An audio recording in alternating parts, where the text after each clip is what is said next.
Hello, my little bone thugs in harmony. I'm going to show you how to make a snowflake using only a regular piece of paper and scissors. In the Kirigami style. Remember, Kirigami is the art of cut paper. So it's folded and cut usually. You can use notebook paper, you can use copy paper, you can't really use cardstock. Join me on this magical journey. To make a Kirigami snowflake, the first step is to turn a rectangle into a square. Now that's going to mean cutting off some of it. How do we know where? We're going to take one side, fold it over to the other, make a diagonal like that. That also makes a little bit of overage right here. That overage is too much. We're just cutting that overage off. Square. So now, the first fold is already done for us. We're going to fold it again. And we're going to make a smaller triangle. Then we're going to fold it one more time so that we have 8 pieces. I like to put a hole in the center just to keep me oriented so I know where the center is. Notice how close I am to the center of the scissors as I cut, and I'm only cutting down as much as I need to. The center of the scissors gives me extra power. I can also go ahead and treat the outside edge right off the bat. The center and the outside edge are already cut. You need to leave spaces along the edges where the paper can stick together. Move the paper around. Always work in the most comfortable position for your hand. The more intricate the shapes, the more elaborate the snowflake when I unfold it. Okay.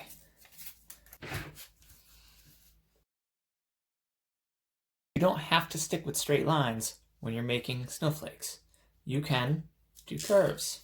Notice how I spin the paper instead of the scissors. Here's another point to take your snowflake to the next level.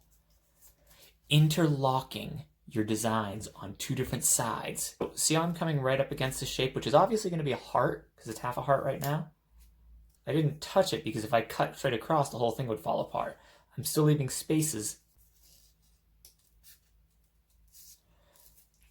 See how they kind of interlock with each other? That's going to really take this to the next level.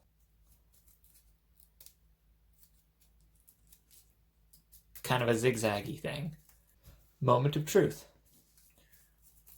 See how the shapes weave through each other and really tie everything together?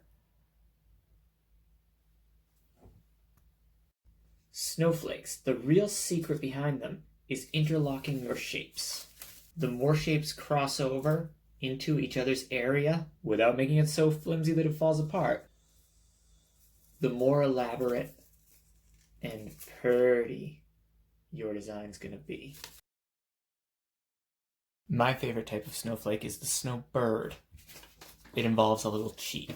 The cuts up close will look kind of rough, but the overall effect from far away is going to be very nice. See, that's starting to look like the top of a wing. I'm going to actually put a couple little notches in there to make it look more like feathers. The rest of the wing is going to swoop down, and then we're going to get into the bird's body. Don't make a whole lot of sense yet, but give me a second.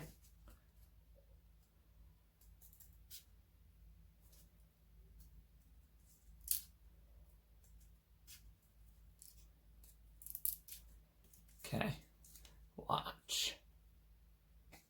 Then I'm going to take the remaining space down here, and that's going to become the tail. I got to cut a couple notches into it. Now, along here, I'm going to cut some more feathers. The further out I get, the more gaps I'm going to put in, and the bigger they're going to be. Here's where the cheat comes in.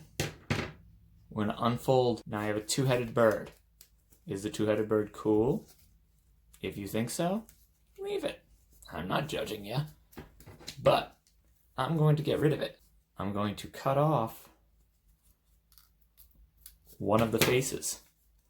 So bada bing, bada boom, I have snowbird. Obviously, there's a world of variation. It can be very structured and geometric looking. It can be very loose and organic looking, or it can be representational of different objects. It depends on how far you want to take it. If you're really feeling bold, try making a pentacle from the lesson before and turning that into a snowflake.